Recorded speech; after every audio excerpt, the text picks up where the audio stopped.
We begin reading today on weekdays and will continue till the season of Lent, that is Ash Wednesday, from the Gospel of Mark. The Gospel of Mark is, according to most scholars, the first Gospel to be written in around the year 65 CE or Common Era, which is close to 30 years or so after the death and resurrection of Jesus. The Gospel of Mark is the shortest of the four Gospels. It is a Gospel which shows completely and more than the others the total humanity of Jesus. Mark is not afraid of showing the emotions of Jesus. So Jesus will feel anger, he will feel sympathy, he will feel compassion, he will feel love. All of these emotions are part of the Gospel of Mark.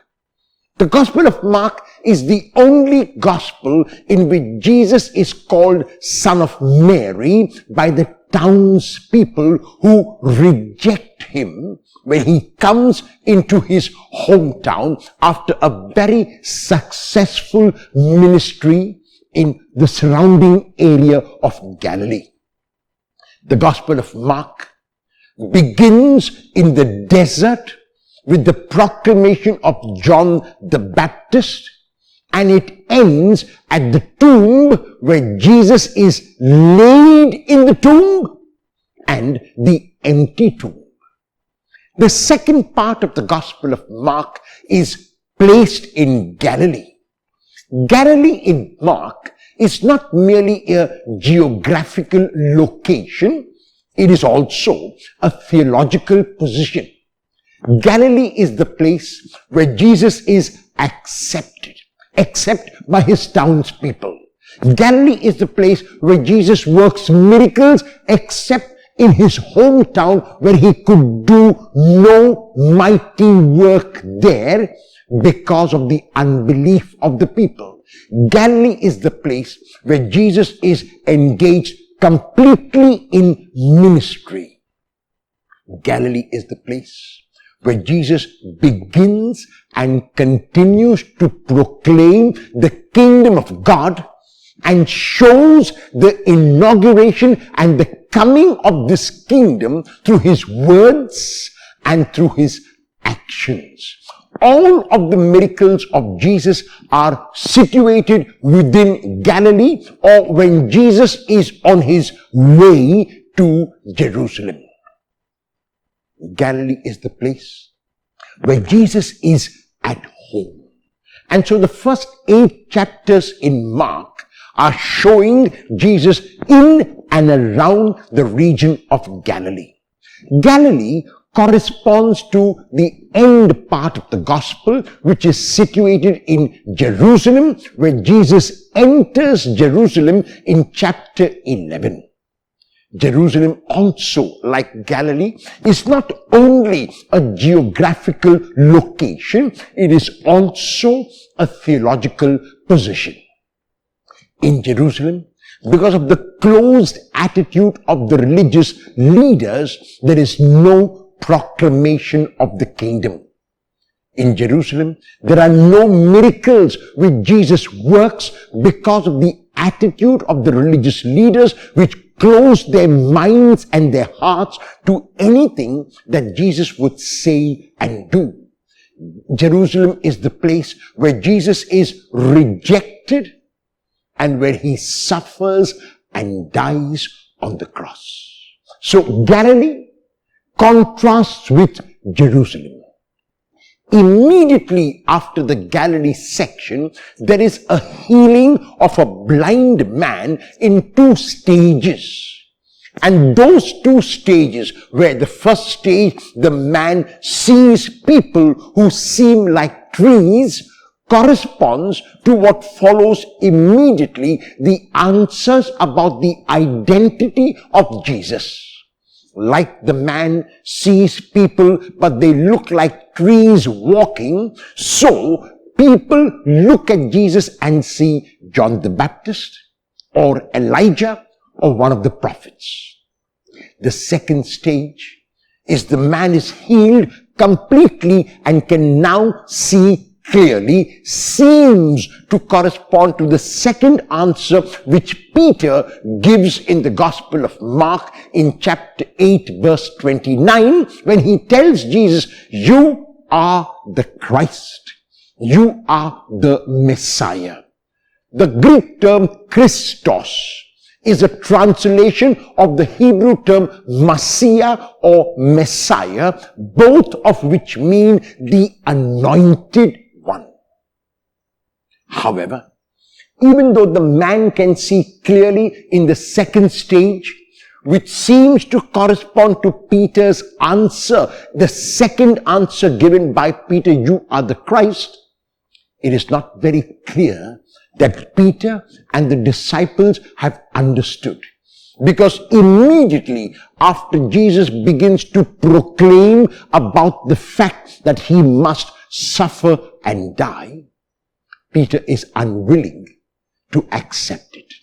And that is why the answer which Peter has given, "You are the Christ," remains an incomplete answer until Peter can say, "You are the Christ who gave his body and blood for the salvation of the world.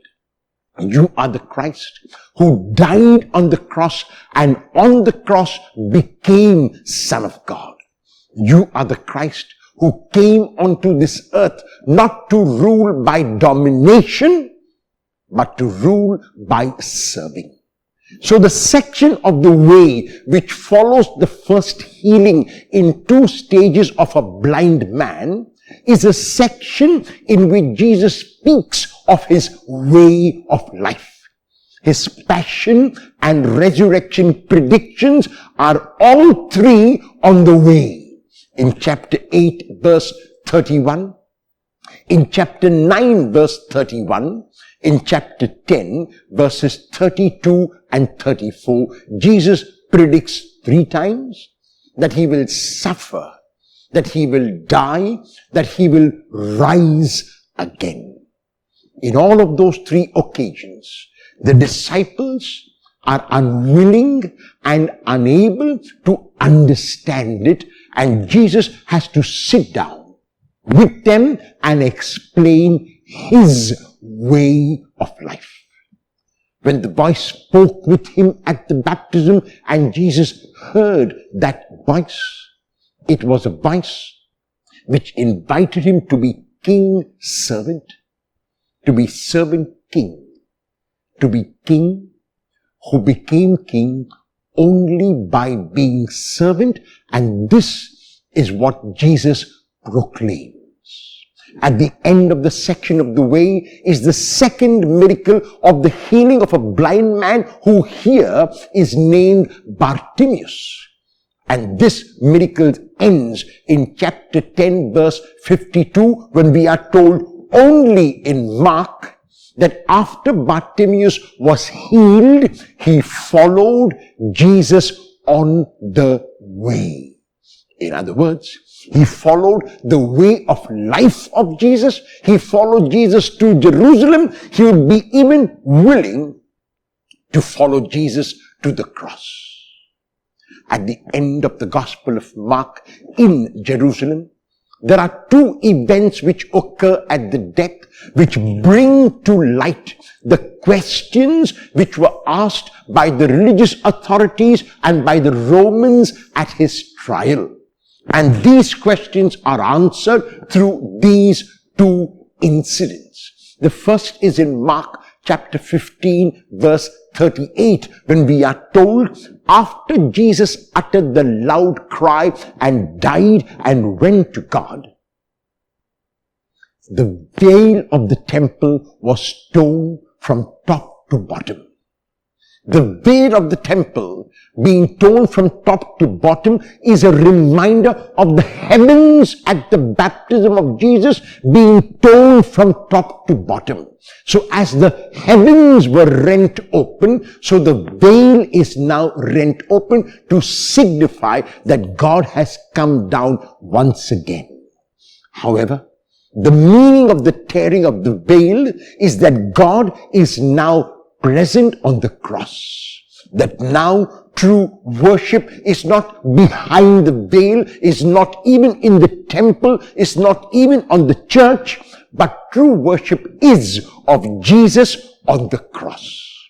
The second event which occurs immediately in Mark chapter 15 verse 39, the centurion, the unbeliever, the non-disciple looks at the crucified Christ and says, truly, in truth, amen, this man was Son of God.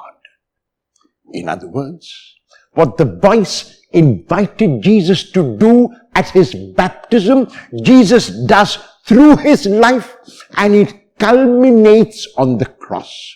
So if the heavens were rent open and the voice issued the invitation, now the veil is rent open and the voice from earth speaks and extols Jesus as Son of God, a Son who gave his body and blood for the salvation of the human race. So Jesus not only accepted the invitation theoretically, he lived out that invitation in his life. And so the question of the Sanhedrin at the trial of Jesus, the question of the religious authorities at the trial of Jesus, are you the Son of God, is answered now by the centurion. And the question of the Romans, are you the King of the Jews, is answered when Jesus is not merely king of a particular group, but Jesus is universal king.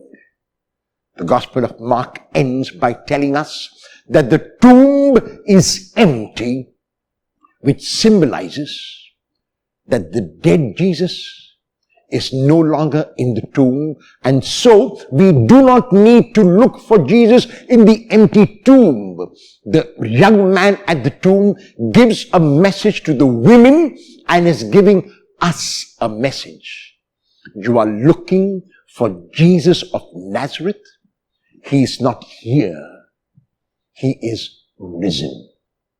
And so the young man is saying to us, like he said to the women, if we are to find Jesus in the truest sense of the word, we cannot find him in the empty tomb.